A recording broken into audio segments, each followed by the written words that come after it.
Hello students, good morning. Today's I explain civics chapter first power sharing. वैसे तो इस chapter का हमने नोट्स सॉल्यूशंस और सब कुछ दे दिया है, आप लोगों ने कंप्लीट भी कर लिया होगा, वीडियो भी दिया था, लेकिन मैं खुद अपने द्वारा इसको एक्सप्लेन कर रहा हूँ एनसीईआरटी बुक से। तो in this chapter we resume that tour of democracy that we started last year. We noted last year that in democracy all power does not rest with any one organ of the government. Means जैसे कि class 9th में हम लोगों ने civics में democracy के बारे में स्टडी किया है कि what is democracy, how is democracy and why is democracy, how is elections and others. तो उसी टूर में आगे बढ़ते हुए अब इस समय इस चैप्टर में क्लास 10th में हम लोग स्टडी करेंगे कि कैसे डेमोक्रेसी के अंतर्गत पावर की शेयरिंग होती है। Democracy all power does not rest with any one organ. Means in democracy, in लोकतंत्र में जहाँ पब्लिक गवर्नमेंट है, पब्लिक द्वारा इलेक्टेड गवर्नमेंट है, उसमें पूरे पावर जो है, सब शक्तियाँ जो हैं वो किसी एक हाथ में नहीं होती हैं। And intelligent sharing of power among legislature, executive and judiciary. जैसे बताया गया था, ये आप जानते हैं कि गवर्नमेंट के जो 3 ऑर्गन्स हैं, लेजिस्लेचर विधायिका, एग्जीक्यूटिव कार्यपालिका, जुडिशरी न्यायपालिका, तो इन तीनों में जो है पावर शेयरिंग होती है, पावर बटे होते हैं। Is very important to the design of a democracy. ये डेमोक्रेसी का एक इम्पॉर्टेंट पार्ट्स है in this and the next 2 chapters we carry this idea of power sharing forward. इस चैप्टर में और अगले 2 चैप्टर में हम इसी आइडिया को आगे बढ़ाते हुए बढ़ेंगे। We start with 2 stories from Belgium and Sri Lanka. अब 2 स्टोरीज मतलब एक श्रीलंका छोटा सा कंट्री और एक बेल्जियम छोटे से कंट्री, दोनों में डिफरेंट कंडीशन हैं और दोनों में कैसे पावर शेयरिंग होती है, और एक जो है कैसे उसको आगे बढ़ाता है और एक में कैसे क्लैश होता है। इसी एग्जाम्पल को लेकर के हम इस चैप्टर में आगे बढ़ेंगे। Both these stories are about how democracies handle demands of power sharing. The stories yield some general conclusion about the needs for power sharing in democracy. This allows us to discuss various forms of power sharing that will be taken up in the following 2 chapter. और अगले 2 चैप्टरों में जो हम different forms of power sharing के जो अलग अलग forms हैं उसको कैसे लेंगे। अब नाउ बेल्जियम एंड श्रीलंका। तो Belgium is a small country in Europe, European country है, smaller in area than the states of Haryana, जिसका एरिया हमारे हरियाणा स्टेट से भी छोटा है, और it has border with France, Netherland, Germany and Luxembourg. अर्थात इसकी सीमाएं फ्रांस, नीदरलैंड, जर्मनी, लग्जमबर्ग से लगती हैं। It has a population of little over 1 crore, 1 crore के लगभग या उससे भी कम जनसंख्या वहाँ की है। And half of the population of Haryana की जनसंख्या की आधा। The ethnic composition of this small country is very complex. मतलब एक छोटा सा कंट्री होते हुए भी यहाँ की जो है एक जटिल व्यवस्था, जटिल situation of the countries total population 59% lives in the Flemish region and speak Dutch language. 59% जो है फ्लेमिश रीजन में रहने वाले वहाँ पे स्पीक डच भाषा बोलने वाले हैं। Another 40% people live in the Wallonia region and speak French. 40% जो लोग हैं ये बोलोनिया रीजन में हैं और जो कि फ्रेंच बोलते हैं। Remaining 1% of the Belgian speak German, और जो 1% लोग बचते हैं वो जर्मन बोलते हैं। In the capital city Brussels Belgium की कैपिटल ब्रुसेल्स है। यहाँ 80% people speak French while 20% are Dutch speaking. Means central में तो मेजॉरिटी किसकी है, फ्रेंच की, और कंट्री साइड में मेजॉरिटी किसकी है, डच की है। The minority French speaking community was relatively rich and powerful. French speaking लोगों की संख्या कम है लेकिन वो पावरफुल हैं और रिच हैं। This was resented by the Dutch speaking community who got the benefit of economic development. जबकि ये क्या है, डच स्पीकिंग लोग मेजॉरिटी में हैं लेकिन वो उतने रिचर नहीं हैं और इसका बेनिफिट जो है उन्हें। एंड एजुकेशन मच लेटर, चूँकि एजुकेशन और डेवलपमेंट जो है उनमें बाद तक पहुंचा। This led to tension between the Dutch speaking and French speaking communities during 1950 to 1960। और इस वजह से जो एक ऊंच नीच की खाई है, जो डिफ्रेंसिएशन दिख रहा है, इसके वजह से दोनों कम्युनिटीज़ में टेंशन, तनाव की स्थिति थी 1950-1960 के दौरान। The tension between the to communities was more acute in Brussels. जबकि सबसे ज़्यादा किस में थी, कैपिटल ब्रुसेल्स सेंट्रल में। Brussels presented a special problem, Dutch speaking people constituted a majority in the country. क्या था कि जो डच पीपुल थे, चूँकि वो मेजॉरिटी, वो संविधान में मेजॉरिटी चाहते थे, मेजॉरिटी के लोग संविधान करें और उनको ज़्यादा से ज़्यादा लाभ मिले। But a minority in the capital, लेकिन कैपिटल में माइनॉरिटी थी। Let us compare this to the situation in another country. अब इसी की हम ऐसे ही सिचुएशन जो है दूसरे कंट्री, श्रीलंका में है। एक आइलैंड नेशन है जिसको आप जानते हैं कि इंडियन ओशियन में, और इंडिया का एक पड़ोसी कंट्री है, नाइबरिंग कंट्रीज है, just a few kilometers off the southern coast of the Tamil Nadu. It has about 2 crore population, about the name as in Haryana, same as in Haryana, Haryana जैसा है, और 2 crore population. Like other nations in South Asia, रीन Sri Lanka has a diverse population. जबकि श्रीलंका में क्या था, diverse population. वहाँ पे Sinhala speaking 74%, Tamil speaking 18%। Among Tamil there are the 2 सब groups, Tamil natives of the country and Indian Tamils. This is the maps of Belgium are called Sri Lankan Tamil 13%. The rest whose forefathers came from India, जिनके ancestors पूर्वज India से वहाँ planters की खेती के लिए गए थे और वहीं बस गए, उन्हें इंडियन तमिल्स कहते हैं। As you can see from the map, Sri Lankan Tamils are concentrated in the north and east of the country. Sri Lanka के मैप को देखने से हमको पता चल जाता है कि जो इंडियन तमिल थे कहाँ पर हैं, ये north and east of the country. Most of the Sinhala speaking people are Buddhist, ज़्यादातर क्या हैं वो बौद्ध धर्म के हैं। While most of the Tamils are Hindus or Muslim, there are about 7% Christian who are both Tamil and Sinhala. तो 7% जो क्रिश्चियन हैं वो क्या हैं, तमिल और Sinhala. Just imagine what could happen in situation like this. अब हम कल्पना कर सकते हैं कि ऐसी स्थिति में क्या हो सकता है। Dutch community could take advantage of its numeric majority and force its will on the French and German speaking population.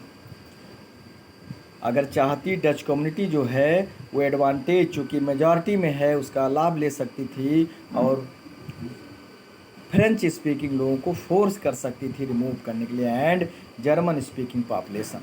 This would push to conflict among communities further. और इससे क्या होता, उन समुदायों के बीच में कन्फ्लिक्ट मतलब विद्रोह। This could lead to a very messy partitions of the country. इससे देश का बंटवारा हो सकता था। Both sides would claim control over Brussels. दोनों तरफ से जो है ब्रसेल्स पर, कैपिटल पर कंट्रोल करने के लिए अपना क्लेम करना शुरू किए।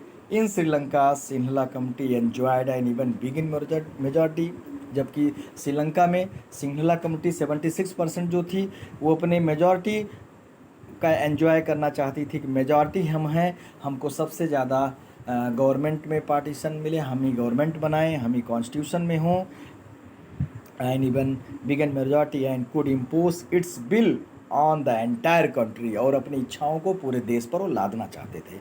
Now let us look at what happened in both this country. हम देखते हैं कि इन कंट्रीज़ में क्या होता है। अब हमारा टॉपिक्स है मेजॉरिटेरियनिज्म इन श्रीलंका। सबसे पहले हम श्रीलंका का स्टडी करने जा रहे हैं। Sri Lanka emerge as an independent country in 1948। हमारी कंट्री के एक साल बाद श्रीलंका जो है आज़ाद हुआ। Leaders of the Sinhala committee sought to secure dominance over government. सरकार के ऊपर अपना वो डोमिनेंस चाहते थे, मतलब प्रभुत्व, डोमिनेंसी, प्रभावी, by virtue of their majority. किस आधार पर? केवल अपनी मेजॉरिटी के गुण के आधार पर, मेजॉरिटी के क्वालिटी के आधार पर। As a result the democratically elected government adopted a series of majoritarian major. और इसका परिणाम स्वरूप क्या हुआ? जो इलेक्टेड गवर्नमेंट थी, चूँकि मेजॉरिटी उनकी थी तो उन्हीं की गवर्नमेंट बनती, इलेक्शन में उन्हीं को ज़्यादा वोट मिलता, तो उन लोगों ने क्या करना शुरू किया? मेजॉरिटेरियन मेजर्स, मतलब जो बहुमत थे, जो ज़्यादा पॉपुलेशन जिनकी थी, उन्हीं के अनुरूप, उन्हीं के लिए सुधार काम करना शुरू किया। और Sinhala supremacy in 1956 an act was pass to recognize Sinhala as the only official language. क्या हुआ? इस एक्ट के तहत केवल सिंहला को ऑफिशियल लैंग्वेज की दर्जा मिला। 10 डिस रिगार्डिंग तमिल, इससे क्या हुआ? तमिल का अनदेखा किया गया। The governments followed the preferential policies that favoured Sinhala applicant for universities position and governments job. Means universities में, गवर्नमेंट जॉब में एंड अदर, इसमें केवल सिंहला को ही चांस मिलता था। A new constitution stipulated that the states shall protect and foster Buddhism. All these government measures coming one after the other gradually increased and feeling of alienation among the Sri Lankan Tamil. All these government measure, अर्थात ये जो government के major, मतलब जो work थे, उसके programme थे, ये कमिंग वन आफ्टर अदर, एक के बाद एक आते गए और धीरे धीरे जो है increase the feeling of alienation among the Sri Lankan Tamils. अर्थात जो श्रीलंकन तमिल्स थे उनके अंदर एक ऐसी फीलिंग आई, they felt that none of the major political parties led by the Buddhist Sinhala leader was sensitive to their language and culture. None of the major, जो कोई भी बड़ी पार्टी जो थे उसमें, और बुद्धिस्ट सिंहला भी थे, मतलब कोई भी लीडर्स इनके लैंग्वेज, इनके कल्चर के प्रति संवेदनशील नहीं है। दे felt that the constitution and government policies denied them equal political right. उन्होंने इस चीज़ को फीलिंग किया कि कोई भी गवर्नमेंट, कोई भी पॉलिटिक्स या पॉलिटिशियन जो है उनके इक्वल पॉलिटिकल राइट को डिनाइड कर रहे हैं, मतलब डिस्क्रिमिनेटेड, भेदभाव जिसको हम कहते हैं, against them and getting job and other opportunities, job में और दूसरे जो opportunities, and ignore their interest, और उनके इंटरेस्ट को इग्नोर किया जा रहा, अनदेखा किया जा रहा है। As a result the relations between the Sinhala and Tamil communities strained over time. समय जैसे जैसे समय बीतता गया उनके बीच मतभेद बढ़ते गए और लास्ट में वो कन्फ्लिक्ट कर ले लिया, civil war. The Sri Lankan Tamils launch parties and struggle for the recognition of Tamil as an official language. Sri Lankan Tamil ने अपनी खुद पार्टी बनाई और तमिल को ऑफिशियल लैंग्वेज की पहचान दिलाने के लिए संघर्ष शुरू किया। For a regional autonomy and equality of opportunity in securing education and jobs, but their demands for more autonomy to provinces populated by the Tamil was repeatedly denied. लेकिन उनकी डिमांड को क्या किया गया, तेज़ी से डिनाइड कर दिया गया, अमान्य कर दिया गया, चूँकि पॉपुलेशन क्या थी, ज़्यादा सिंहला की थी। By 1980 several political organisation were formed, बहुत से राजनीतिक संगठन बने, demanding an independent Tamil Eelam. अब मांग होने लगी कि एक तमिल जो है स्वतंत्र तमिल राष्ट्र मतलब स्टेट बनाया जाए, तमिल बाहुल जो क्षेत्र है उसको अलग स्टेट का दर्जा दिया जाए in northern and eastern parts of Sri Lanka. Next, the districts between the to communities turn into wide spread distrust between, मतलब दोनों समुदायों के बीच में एक वाइड स्प्रेड मतलब पूरा नेशन वाइड कन्फ्लिक्ट होना शुरू हो गया। It soon turns into the civil war, गृह युद्ध। As a result thousands of people of both communities have been killed. और जानते हो वार क्या होता है, वार डिस्ट्रक्शन लाता है और उसमें मतलब हेल्थ और वेल्थ दोनों का नुकसान होता है। Many families were forced to leave the country, बहुत से परिवारों को मजबूरन घर छोड़ने के लिए होना पड़ा, रिफ्यूजी हो गए, शरणार्थी जिसको हम कहते हैं, many more lost their livelihood. You have read chapter first of economics text book class 10th about Sri Lanka excellent records of economic developments, education and health. But the civil, मतलब श्रीलंका का एजुकेशन, इकोनॉमिक एंड हेल्थ में एक excellent record था, अच्छा record था, लेकिन civil war के दौरान considerable setback to the social cultural and economic life of the country. ये सब चीज़ें सेटबैक धरातल पर आ गईं। अब नेक्स्ट है हमारा एकोमोडेशन इन बेल्जियम। बेल्जियम में कैसे एकोमोडेशन किया गया, मतलब कैसे मिलजुल करके लोगों ने उसको अपने प्रॉब्लम को सुलझाया। द बेल्जियन लीडर्स टूक अ डिफरेंट पाथ, एक अलग रास्ता चुने, कन्फ्लिक्ट का ना करके बीच का रास्ता निकाले मिलजुल करके, जिससे वो सिविल वार से बचे रहे। They recognise the existence of regional differences and cultural diversities, इस चीज़ को उन्होंने पहचाना। Between 70s and 1993 they amended their constitution, अपने संविधान में उन्होंने संशोधन किया। 4 time so as to work out an arrangement that would enable everyone to live together, और इस तरह से कि जिससे सब लोग एक साथ रह सकें within the same country, एक ही कंट्री में। The arrangement they work out is different from any other country and is very innovative. Here are some of the elements of the Belgian model. Number 1, Constitution prescribe that the number of Dutch and French speaking ministers shall be equal।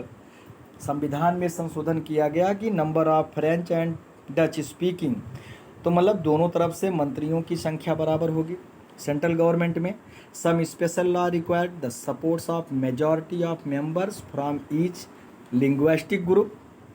Each linguistic group मतलब अलग अलग भाषा बोलने वाले समूहों में जो उनके मेजॉरिटी थे उनको कुछ स्पेशल लॉ के साथ उनका सहयोग किया गया। 10 नो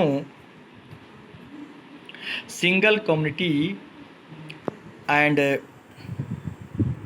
मेक डिसीजन अनइलिटरली, मतलब कोई सिंगल कम्युनिटी जो है ऐसे निर्णय नहीं ले सकता था।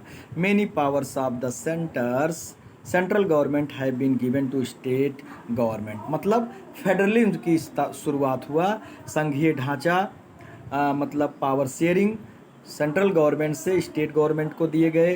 To reign of the country the state government are not subordinate to the central government, state government है मतलब सेंट्रल गवर्नमेंट के अधीन नहीं होगा।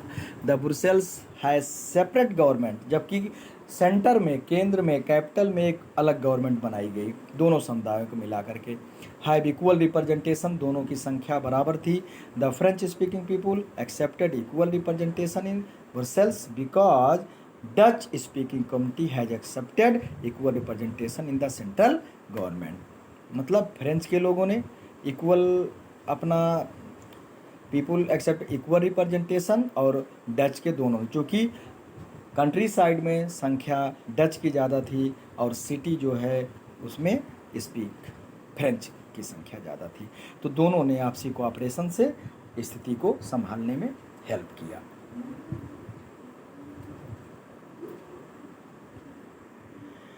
नेक्स्ट पॉइंट है, apart from the central and the state government there is a third kinds of government, मतलब central और state government की तरह एक तीसरी भी सरकार थी, दिस कम्युनिटी गवर्नमेंट, मतलब कम्युनिटी गवर्नमेंट बनाई गई थी। सामुदायिक government is elected by people belonging to one language community, Dutch, French and German speaking के आधार पे, no matter where they live, कहाँ रहते हो इससे कोई मतलब नहीं था। They government this government has the power sharing regarding cultural, educational and language related issues. You might find the Belgian model very complicated. Belgian model कितना कॉम्प्लिकेटेड था, लेकिन कैसे वहाँ के लोगों ने उसको इम्प्लीमेंट किया, एक काबिल तारीफ है। It indeed is very complicated even for people living in Belgium, but these arrangements have worked well so far. लेकिन ये जो अरेंजमेंट था ये वेल सो फार मतलब एक लंबे समय तक अच्छा से वर्क किया। They help to avoid civic strike between the two major communities, क्या किए वो, सिविक स्ट्राइक मतलब नागरिक जो मतभेद है, जो वार से बचाया दोनों कम्युनिटीज़ को, and possible division of the country on linguistic line, मतलब भाषा के आधार पर देश को बंटने से बचाया। When many countries of Europe came together to form the European union, जब बहुत से कंट्री यूरोप के एक साथ आ रहे थे और एक यूरोपियन यूनियन बना रहे थे, Brussels was chosen as its headquarter, किसको, ब्रुसेल्स को इसका हेडक्वार्टर चुना गया।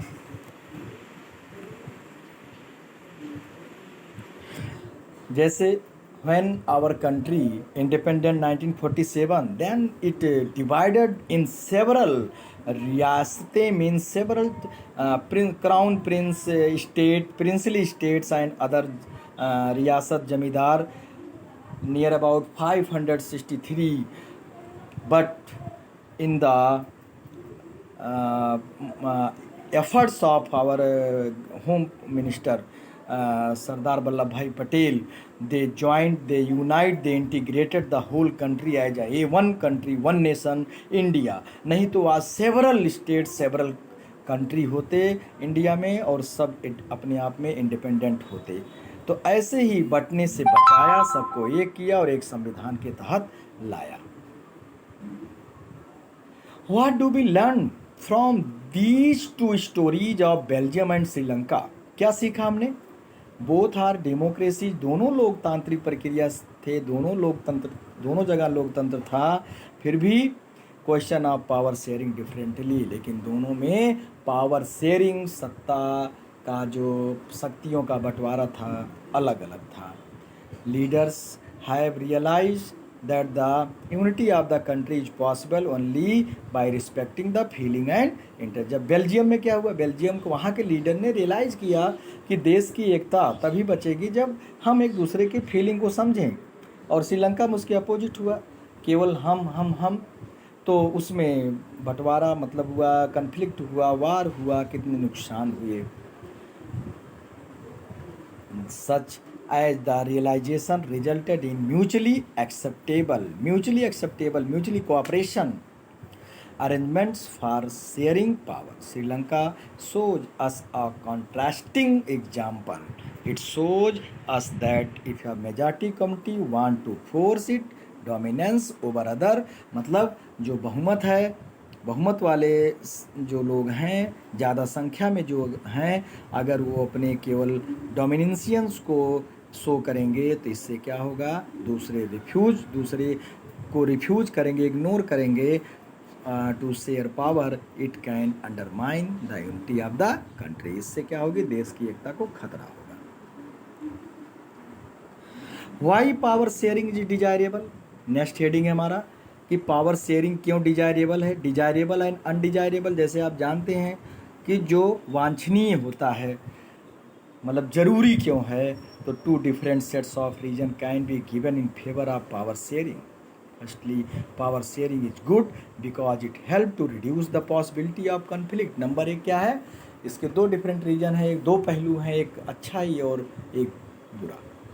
तो पावर शेयरिंग जो है क्या करता है, reduce the possibility of conflict between social group. In favour of sharing, तो क्या करता है, अलग अलग सोशल ग्रुप के बीच कन्फ्लिक्ट को कम करता है, रोकता है। Since social conflict often led to a violence, क्योंकि जब हम समाज में अलग अलग ग्रुपों में कन्फ्लिक्ट होगा, विद्रोह होगा, तो उससे वायलेंस, हिंसा होगी। एंड पॉलिटिकल इंस्टेबिलिटी, राजनीतिक अस्थायित्व। Power sharing is good way to ensure the stability of political order. Imposing the will of majority community over other may look like an attractive option in the short run। मतलब अगर majority community है तो अपने वो order को, अपने वो bill को किसी पर इम्पोज कर रहा है तो केवल शॉर्ट टर्म के लिए हो सकता है, but in the long run it undermines the unity. लेकिन अगर ये ज़्यादा समय तक चलता है तो फिर वही कन्फ्लिक्ट होगा, विद्रोह होगा और देश की एकता जो है, अखंडता जो है, खंड होगी। The training of the majority is not just oppressive for the minority, is often bring ruin to the majority as well। There is a second deeper reason why power sharing is good for democracy। दूसरा आप underline करते रहेगा main point को, power sharing is the very spirits of democracy. Spirits of power sharing मतलब democracy के एक spirit, मतलब जैसे कहते हैं कि एक मेन इम्पॉर्टेंट पार्ट्स है डेमोक्रेसी का, लोकतंत्र का। A democratic rule involve sharing power with those affected by its exercise and who have to live with its effects. People have a right to be consulted on how they are to be governed. मतलब कि कैसे वो govern होते हैं, जो governments है कैसे govern करती है, उनके सुविधाओं को, उनके चीज़ों को कैसे देखभाल करती है। A legitimate government is one where citizens through participation acquires a stake in the system. Legitimate government मतलब वो है जहाँ पे नागरिक थ्रू पार्टिसिपेशन, किसके तहत, पार्टिसिपेशन मतलब हिस्सेदारी, acquire to stake in the system. Let us call the first set of reason prudential and the second moral. Prudential की मीनिंग दी गई है बुक में। While prudential reason stress that power sharing will bring out better outcomes, moral reason emphasise the very act of power sharing as valuable।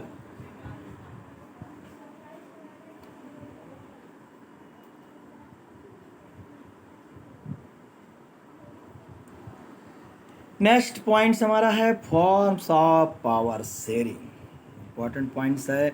The idea of power sharing has emerge in opposition to the notions of individual political power. Individual political power मतलब एक व्यक्तिगत राजनीतिक शक्ति के रूप में, कि उसके अपोज में। ऐसा नहीं कि पावर मतलब एक ही के हाथ में जब सत्ता रहेगी तो धीरे धीरे क्या होगा, डिक्टेटरशिप होगा। For a long time it was believed that all power of a government must reside in one person or group of persons located at one place। Means it was believed that, ऐसा विश्वास था कि all powers of a government मतलब government की सभी शक्तियाँ reside in one person, एक हाथ में, या group of person located at one place, एक प्लेस पे। It was felt that if the power to decide is dispersed मतलब distributed, it would not be possible to take quick decision and to enforce them। मतलब ये था believe पहले कि अगर ऐसा होता है तो हम क्विक डिसीजन नहीं ले सकते हैं और उसको प्रारूप के रूप में लागू नहीं कर सकते। But these notions have change, लेकिन ऐसी विचारधारा जो है बदली with the emergence of democracy. कब, जब डेमोक्रेसी आया, लोकतंत्र के आने से ये विचारधारा चेंज हो गई कि केवल एक हाथ में होनी चाहिए, या ग्रुप ऑफ, जैसे पहले था मोनार्की सिस्टम, या तो किंग के होता था या ग्रुप ऑफ मिनिस्टर्स, मंत्री परिषद समूह होते थे, वही डिसीजन लेते थे। या डिक्टेटरशिप में ऐसा देखा गया है। लेकिन डेमोक्रेसी में क्या होता है, रिप्रेजेंटेटिव गवर्नमेंट्स होती है और हमारे रिप्रेजेंटेटिव मिलकर के गवर्नमेंट बनाते हैं और डिफरेंट पॉलिटिक्स पार्टीज होती हैं जो उसका चेक करती रहती हैं। One basic principle of democracy that the are the source of all political power in a democracy people rule themselves through institution of self government. किसके तहत, इंस्टीट्यूशन ऑफ सेल्फ गवर्नमेंट, एक इंस्टीट्यूशन संस्था। In a good democratic government due respect is given to diverse group and views, मतलब diverse group, विभिन्न group, जो opposite group है उसके भी एंड उनके विचारधाराओं का भी रिस्पेक्ट किया जाता है, सम्मान एग्जिस्ट इज सोसाइटी, जो हमारे समाज में है। डिफरेंट, चाहे वो माइनॉरिटी हो चाहे मेजॉरिटी हो या डिफरेंट लैंग्वेज के हों, डिफरेंट स्टेट के हों, सबके बातों को सुना जाता है, ध्यान में रखा जाता है और सबके लिए जो है फेथ वर्क किया जाता है। Everyone has a voice in the shaping of public policies. सबको, चूँकि हमारे जो फंडामेंटल राइट्स हैं डेमोक्रेसी में वो सब फॉलो होना चाहिए। Therefore it follows that in a democracy political power should be distributed among as many citizens as possible, मतलब डिस्ट्रीब्यूटेड होना चाहिए among many citizens. In modern democracies, आधुनिक लोकतंत्र में power sharing arrangement can take many forms, कई रूप में हो सकता है। Let us look at some of the most common arrangement. Number first, power is shared among different organ of government. Different argon of government मतलब government के different जैसे हमने बताया था कि आपके 3 मेन आर्गन हम हैं हमारी गवर्नमेंट के, legislature, executive and judiciary. Us call this horizontal distribution of power, horizontal मतलब क्षैतिज, पैरेलल। तो number 1 horizontal distribution, number 2 vertical distribution, मतलब central government, state government, local government. Let us call yes horizontal distribution of power because it allow different organ to of government placed at the same level to exercise different powers। ये level same है सबका और सबके work divide किए गए हैं, सबके अपने अपने वर्क हैं। Such as separation ensure that none of the organ can exercise unlimited power, each organ check the others. This result in a balance of power among various institution. हर कोई अंग जो है आर्गन एक दूसरे आर्गन के work को check करता है और जिससे उनके बीच में बैलेंस बना रहता है। Last year we studies that in a democracy even though ministers and government officials exercise power. Class 9th में हम लोगों ने डेमोक्रेसी में पढ़ा था कि जो मिनिस्टर्स एंड गवर्नमेंट, जो मंत्री होते हैं, जो गवर्नमेंट होती है, उनके कर्मचारी ऑफिशियल एक्सरसाइज पावर मतलब जो वर्क करते हैं उसको, they are responsible to the parliament और स्टेट असेंबलीज। किसके प्रति उत्तरदायी होते हैं, संसद, सेंट्रल गवर्नमेंट, एंड स्टेट में, स्टेट गवर्नमेंट में स्टेट असेंबलीज, विधानसभाएँ। सिमिलरली ऑल दो जजेस are appointed by the executive power मतलब के लिए जजेस होते हैं। They can check the functioning of executive और लॉ मेक या लॉ मेकिंग बॉडी, लेजिस्लेचर। विधायिका काम क्या होता है, लॉ मेकिंग। जो हमारे MPs MLA हैं ये लॉ बनाते हैं संसद में या विधानसभा में, और फिर एग्जीक्यूटिव उसको पालन कराया जाता है और न्यायपालिका जो उसको चेक करती है इट इज़ गुड और नॉट, जो फॉलो कौन कर रहा नहीं कर रहा उसको पनिशमेंट दिलाने का काम न्यायपालिका का है। नंबर 2 क्या है, power can be shared among governments and in different level, government और उसके डिफरेंट लेवल में। A general governments for the entire country and government at the provincial or regional level, provincial or मतलब state या क्षेत्रीय level पर, such as general government for the entire country as usually called the federal government, संघीय। In India we refer to it as the central or union government. The government at the provincial or regional level are called different names in different countries. In India, we call them state government. तो central government या union government, state government या provincial government, this system is not followed in all countries. ऐसा जो सभी देशों में नहीं है लेकिन हमारे कंट्रीज में है। There are many countries where there are no provincial और state government, but in those countries likes our where there are different level of government, जैसे हमारे यहाँ है, the constitution clearly lays down the powers of different level. हमारे संविधान में clear बनाया गया है कि जो पावर शेयरिंग की गई है डिफरेंट लेवल में, this is what they did in Belgium, जैसे बेल्जियम में किया गया, but was refuge in Sri Lanka, Sri Lanka में उसको रिफ्यूज कर दिया गया। This is called federal division of the power, इसको हम संघीय बंटवारा कहते हैं शक्तियों का। The same principle can be extended to levels of government lower than the state governments, such as the municipality and panchayat, means third level government जिसको हम कह सकते हैं, लोकल गवर्नमेंट जिसको कहते हैं, जिसमें जिला परिषद, ब्लॉक पंचायत और विलेज पंचायत ये रूरल में आ गए, और अर्बन में हो गया municipality and municipal corporation. Let us call division of power involving higher and lower. This level is vertical division, चूँकि higher to lower आ रहा है, सेंट्रल से लेकर के लोकल गवर्नमेंट तक आ रहा है, तो इसको हम वर्टिकल डिवीजन कहते हैं। We shall study these at the length in the next chapter. Number third है, power may also be shared among different social group. अलग अलग सोशल ग्रुप में भी पावर डिफरेंट किया गया है, such as religion, linguistic group, community government. Belgium is a good example of this. वहाँ पे थर्ड टाइप की गवर्नमेंट, कम्युनिटी गवर्नमेंट बनाई गई थी जो अलग अलग भाषा और उसके आधार पे थी। In some countries there are constitutional and legal arrangement where by social weaker section and women are respected in the legislature and administration.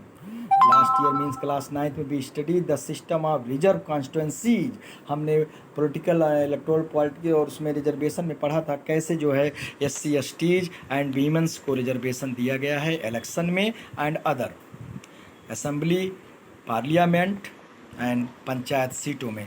This type of arrangement is meant to give space in the government and administration to diverse social group। मतलब इस तरह का जो बंटवारा दिया गया हमारे constitution में, इसमें कि जो डाइवर्स सोशल ग्रुप हैं, मतलब जो पिछड़े लोग हैं, पिछड़े वर्ग के लोग हैं, उनको भी चांस मिले।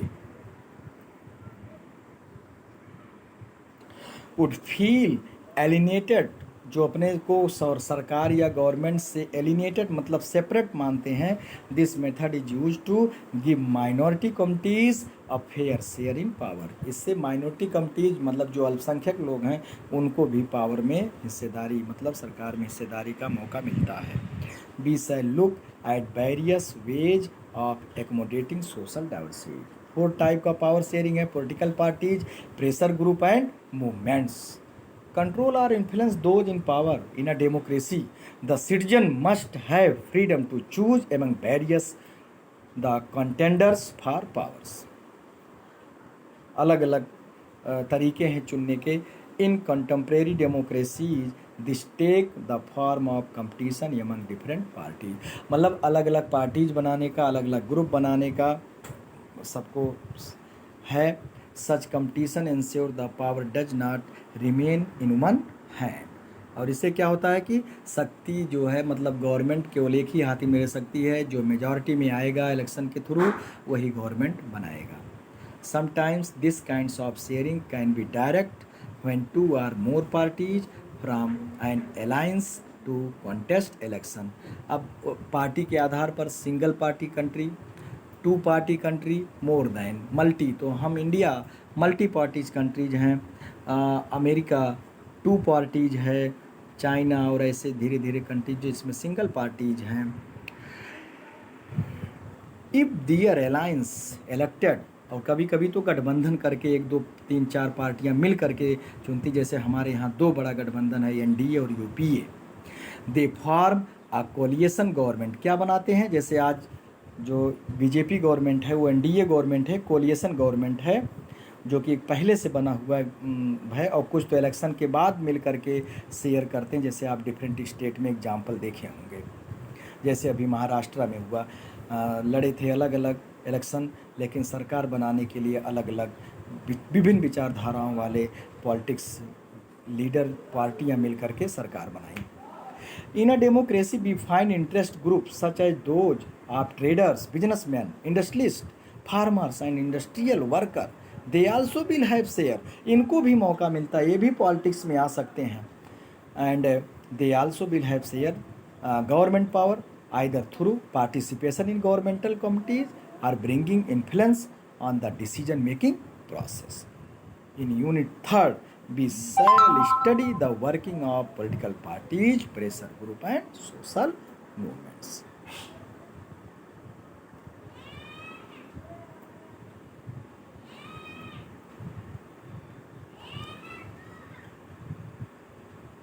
Yes, this is the explanation of chapter 1st in civics power sharing. I hope that you will understand well this chapter with Hindi to English and English to Hindi meaning, and I wishes to your fair future, and I hope that you will read this video and share my YouTube channel. Thanks a lot.